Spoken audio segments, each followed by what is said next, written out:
Welcome back. Coming up next on Question Time. What risk reduction strategy is LASEMA deploying to forestall future emergency problems in Lagos State?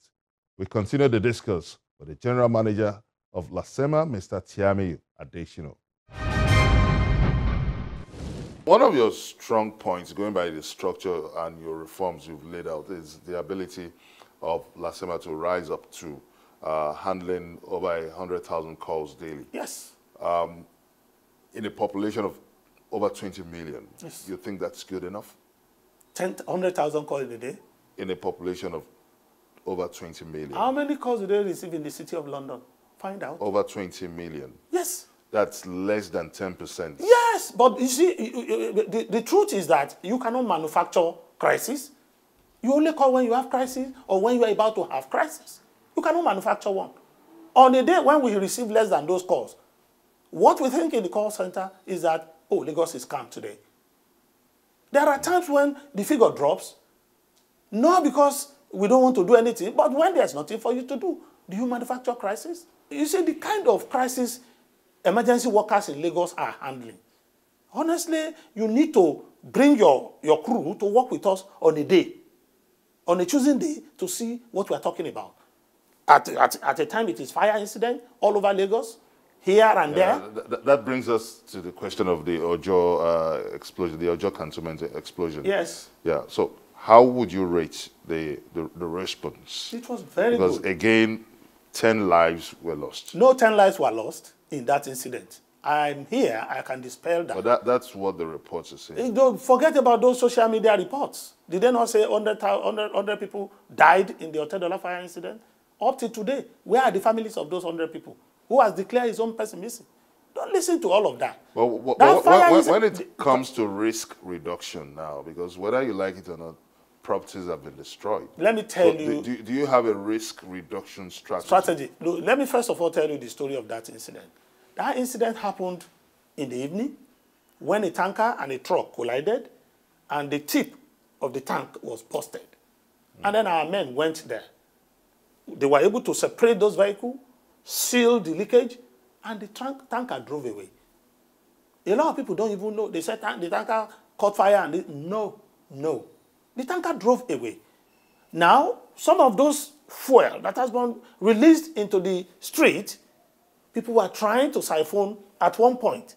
It ignited fire and traveled back to the point where it started. My men were there. Would you say the LASEMA team got its acts right? We did our best. You saw a disaster waiting to happen. And we did. And you had 6 hours to forestall it, but yet, as a gatekeeper, you still had an explosion of that magnitude. You see, the truth must be told today. When fuel is leaking from anywhere, the most dangerous thing to do is to go there to try to siphon it and then to begin to rush for it. You cannot police everywhere. That's why when LASEMA goes somewhere, when the atmosphere becomes volatile, you invite other agencies of government to support you. If fire service were not there, it would have been more disastrous than we witnessed that day. So what safety net are you introducing in an event where such an occurrence, a reoccurrence? What we first do, normally when we get to an incident like that, is to take possession of the incident scene. How do we do that? We put our caution tape round and warn people not to go beyond that. But you still find our people going, to the extreme of even wanting to join us to do some of these things. Don't you think that raises the question of capacity building? How trained are your team? My team are trained. If they are not better prepared for this job, we would 10 years ago, 7 years ago, 4 years ago, when we don't even have all of this equipment, you can imagine what will have happened today. We have that equipment. We have trained men, both locally and internationally. I should tell you this. We've trained people abroad too, among my staff.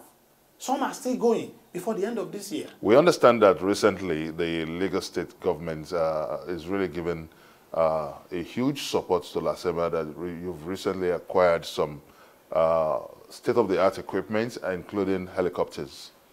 I know there's an helicopter that is supposed to work for safety purposes. Emergency will also be part of it, not specifically for LASEMA. How many of your team can operate the helicopter? Of course, we don't have to be the one to operate the helicopter. Like the police are not the one flying the helicopter. Do you have standby pilots? Not in our team. Not in our team. Not in our team.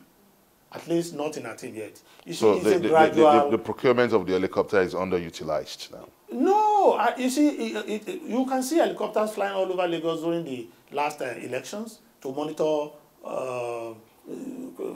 crisis-prone areas. Was that from the LASEMA team? It is not LASEMA. Get it right. If it is LASEMA,